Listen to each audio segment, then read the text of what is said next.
Nimesoma hotuba ya waziri mkuu hapa. Ukurasa wa 60 ngapi? Anasema kwenye Wizara ya Maji ndani ya mwaka mmoja visima 925. Wastani kila jimbo moja la uchaguzi limepata visima 5 ndani ya mwaka mmoja vya maji. Hivi mimi ni nani leo mheshimiwa mwenyekiti nishinde kuunga mkono hotuba ya mheshimiwa waziri mkuu? Mimi ni nani? Nitakuwa sina uchungu na nchi. Kina mama wametuliwa ndoo kichwani. Mimi Salome nilikuwa pale Shinyanga tunafuata maji kilomita 13, maji ya kunywa na maji ya kutumia. Leo angalau kila jimbo limechimbiwa kisima ndani ya mwaka mmoja, tena sio kimoja. Mheshimiwa mwenyekiti, mimi nampongeza mheshimiwa waziri mkuu. Anafanya kazi kubwa, anasimamia serikali, anatusimamia na kazi inaonekana. Mheshimiwa mwenyekiti, pale kwetu Shinyanga Ibadakuli, ule uwanja wa ndege ilikuwa nightmare. Ilikuwa ni ndoto. Kamati ya bunge imeenda kukagua juzi mheshimiwa mwenyekiti. Uwanja unakaribia kukamilika, ndege zitatua pale. Mheshimiwa mwenyekiti, serikali inafanya kazi. Leo mheshimiwa mwenyekiti, yani unatenganishaje maendeleo haya? Unatenganishaje demokrasia tulionayo na maendeleo makubwa na mheshimiwa rais na mheshimiwa waziri mkuu na serikali iliyoko madarakani? Nitakuwa ni mtu ambaye sina shukrani mheshimiwa mwenyekiti.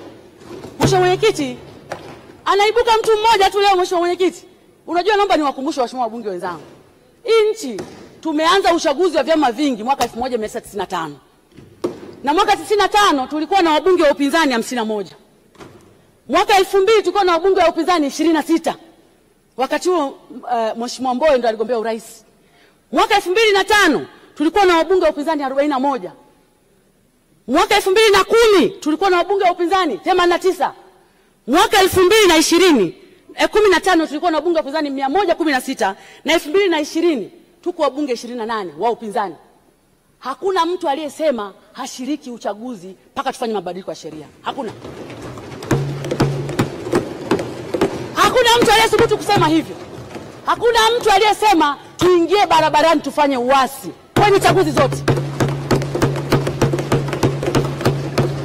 Leo mheshimiwa mwenyekiti, kuna mtu mmoja aliyekuwa na tamaa ya urais ameukosa kwa sababu anajua Samia amefanya kazi, anataka kumwaga mboga, anataka kumwaga ugali na maji ya kunawa. Hatuwezi kukubali. Hatuwezi kukubali.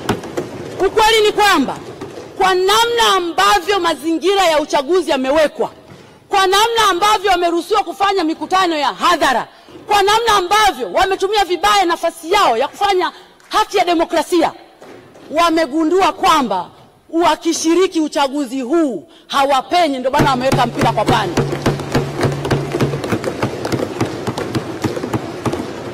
Mheshimiwa mwenyekiti,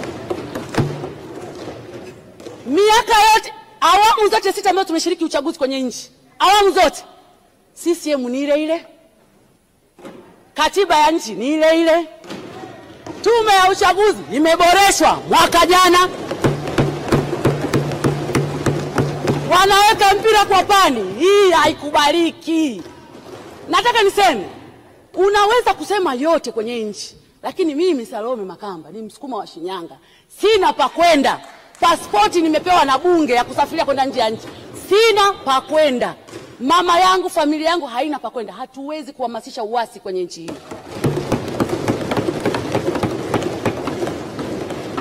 Kung'ang'ania kitu kisichowezekana, kung'ang'ania kwamba hatuwezi kufanya uchaguzi, imebaki miezi mitatu twende kwenye uchaguzi, unang'ang'ania tuweze, na wewe na mtu ni mwanasheria, wote tunajua humu ndani utaratibu wa utungaji wa sheria, utaratibu wa kurejea sheria una namna yake ambao unahitaji muda. Ni lazima tutebo mara ya kwanza, ni lazima tutebo mara ya pili, ni lazima watu watoe maoni, ni lazima watoe maoni wananchi. Huo mchakato anataka mtu ametia mpira kwa pani. Na mheshimiwa mwenyekiti, mimi naungana na wale wanaojiita sijui G55 nani. Mimi naenda kugombea na nitarudi humu bungeni. Na nimwambie mheshimiwa waziri mkuu, nimeona mmeongeza bajeti. Baba, ongeza mpunga, leta ballot paper, leta maboksi, sisi tuko tayari kwa uchaguzi. Leta maboksi, tuko tayari kwa uchaguzi. Haiwezekani mtu mmoja Aye ndo anaamua hii nchi leo, iwe Jumapili, kesho iwe Jumatatu, anaongea yeye, mwanaume yeye, kibaunsa yeye. Hatuwezi kukubali. Na mheshimiwa mwenyekiti, nikwambia kitu kimoja. Mimi Salome na wananchi wa Shinyanga, hasa kina mama, tunasema hivi, yote yametekelezwa. Mama Samia mitano tena.